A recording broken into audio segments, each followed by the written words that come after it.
সমাজের যে সমস্ত আমলগুলো বিলুপ্ত হয়ে গেছে সেগুলোর সিরিয়াল করলে লিস্টটা অনেক বড়, তালিকাটা অনেক বিশাল হয়ে যাবে। প্রিয় বন্ধুরা, এর ভিতরে একটি আমল সমাজ থেকে প্রায় বিলুপ্তির পথে, সেটি হলো জানাজার পরে মুর্দার লাশকে যখন দাফন করতে যাওয়া হয় তখন লাশের পেছনে পেছনে কবরস্থান পর্যন্ত যাওয়া, দাফন করা পর্যন্ত অপেক্ষা করা, এরপর দাফনের পরে তার জন্য দোয়া করা, এই আমলগুলো প্রায় বিলুপ্তির পথে। আমরা যদি জিজ্ঞেস করি আমাদের সম্মানিত ভাই বন্ধু মুসলিম ভাই ও বোনদেরকে, দর্শকদেরকে, যে আপনারা শেষ কবে এই বিলুপ্ত আমলটির উপরে আমল করেছেন? প্রিয় ভাই, বিশেষ করে পুরুষদের জন্য এই আমলটি অত্যন্ত গুরুত্বপূর্ণ, যে জানাজার সালাত পড়ার পর, জানাজার সালাতের শেষে যখন লাশ নিয়ে যাওয়া হবে তখন জানাজার লাশের পেছনে পেছনে যেতে থাকা কবরস্থান পর্যন্ত, এটাকে ইত্তেবাউল জানায়েজ বলা হয়েছে হাদিসের ভাষায়।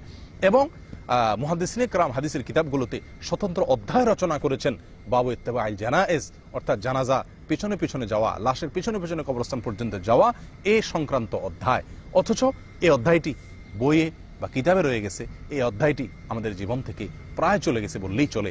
আমরা কয়জন মানুষ বলতে পারবো যে ঠিক কবে আমরা জানাজার লাশের সাথে সাথে কবরস্থানে গেছি পিছিয়ে পিছিয়ে, শেষ কবে গেছি আমরা? এই কথাটি হয়তো অনেকে স্মরণ করে বলতে কষ্ট হয়ে যাবে। একান্ত আপনজন না হলে এই কাজটি আমরা করি না। না ভাই, যে কোনো মুসলিমের জানাজার পরে আপনার হাতে যদি সুযোগ থাকে, সময় থাকে, তাহলে কবরস্থান পর্যন্ত যাওয়া, বিশেষ করে প্রতিবেশী পাড়ার চেনা জানা হলে তো আর কথাই থাকে না, আর যে কোনো মুসলিমের জন্য হলেও সেটা অবশ্যই আমলটি পালনযোগ্য এবং সুন্নাহ এর অন্তর্ভুক্ত, জানাজার পিছিয়ে পিছিয়ে লাশের পিছনে পিছনে চলা।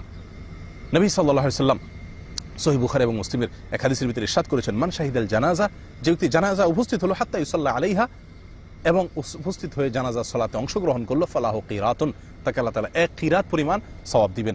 আর যে ব্যক্তি ওমান শাহিদাহা, আর যে ব্যক্তি জানাজা উপস্থিত হলো, জানাজা সালাত আদায় করলো, হাত্তা তুদফান, এরপরে জানাজার পিছু পিছু সে চলল, গিয়ে জানাজা লাশটি দাফন হওয়া পর্যন্ত সে অপেক্ষা করলো, ফালাহু কিরাতান, তার জন্য 2 কিরাত।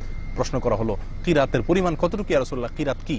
তখন নবী সাল্লাল্লাহু আলাইহি ওয়াসাল্লাম বলেছিলেন, 2টি বিশাল বড় পাহাড়। 2 কিরাত বলতে 2টা বিশাল বড় পাহাড় পরিমাণ সওয়াব আল্লাহ তাআলা তাকে দান করবেন। তাহলে জানাজার সালাত আদায় করলে আমি যে সওয়াব পাচ্ছি, যদি লাশের পেছনে পেছনে কবরস্থান পর্যন্ত গিয়ে দাফন পর্যন্ত অপেক্ষা করি, তাহলে আমি ডবল সওয়াব পাচ্ছি। প্রিয় বন্ধু, আমলটি উঠে গেছে। সুযোগ সময় করে, বিশেষ করে প্রতিবেশী, কাছাকাছি চেনা জানা লোক হলে এই আমলটি আমাদের সবারই করা উচিত। আমরা অনেকেই মনে করি জানাজা হাজির হলাম, উপস্থিত হলাম, বুঝি আমার মুর্দার প্রতি আমার দায় শেষ হয়ে গেছে, বা মৃত ব্যক্তির আত্মীয় স্বজনদের প্রতি আমার যে দায়, আমার যে সান্ত্বনা দেওয়ার কর্তব্য, বোধহয় সেটা শেষ হয়ে গেছে। না ভাই, এর মধ্যে শেষ নয়, বরং দাফন পর্যন্ত থাকা উচিত, কবরস্থানে যাওয়া উচিত, এবং এর মাধ্যমে অনেকগুলো উপকারিতা আছে। এক নম্বর হলো যে আমরা এর ফলে ডবল সওয়াব পাচ্ছি, 2 কিরাত সওয়াব পাচ্ছি, জানাজার ডবল সওয়াব পাচ্ছি যদি আমি কবরস্থান পর্যন্ত যাই, দাফন পর্যন্ত অপেক্ষা করি।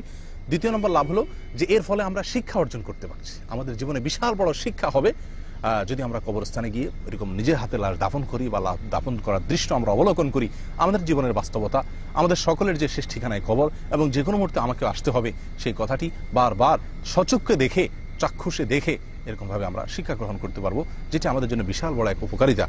3 নম্বর উপকারিতা হলো, এর ফলে মৃত ব্যক্তি আত্মীয় স্বজন যারা আছে তাদেরকে সান্ত্বনা দেওয়া হয়ে যায়। তারা বিরাট বড় সান্ত্বনা লাভ করে আমরা যদি দাফন পর্যন্ত তাদের কাছে সঙ্গে থাকি, অপেক্ষা করি।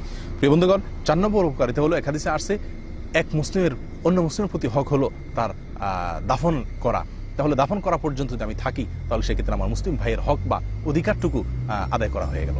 বিরাট বড় একটি পাওনা, বিরাট বড় আরেকটি পাওনা। প্রিয় বন্ধুগণ, আসুন, এই ডবল সওয়াব হচ্ছে, মৃত ব্যক্তির পরিজনদেরকে সান্ত্বনা দেওয়া হচ্ছে, মুসলিম ভাইয়ের হক আদায় করা হচ্ছে, নিজে শিক্ষা গ্রহণ করছি। এই 4টি বিশাল উপকারিতা রয়ে গেছে জানাজার পরে লাশের পেছনে পেছনে কবরস্থান পর্যন্ত গিয়ে দাফন পর্যন্ত অপেক্ষা করলে।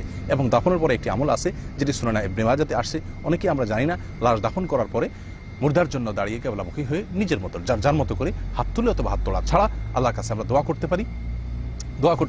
নবী সাল্লাল্লাহু আলাইহি ওয়াসাল্লাম বলেছেন দাফন করার পরে যে তোমরা তোমাদের ভাইয়ের জন্য ফাসআলু লিআখিকুম আস-সুবাত, ইস্তাগফিরু লিআখিকুম ওয়াসআলু লাহু আস-সুবাত, তোমাদের ভাইয়ের জন্য আল্লাহর কাছে ইস্তিগফার করো। দাফন করার পরে তিনি বলেছেন, এবং তিনি যেন কবরের প্রশ্নের উত্তরে অটল থাকতে পারেন, দুনিয়াতে যেরকম ঈমানের উপরে ছিলেন, কবরের প্রশ্নের জবাবের জন্য অটল থাকতে পারেন, সেই দোয়া করো।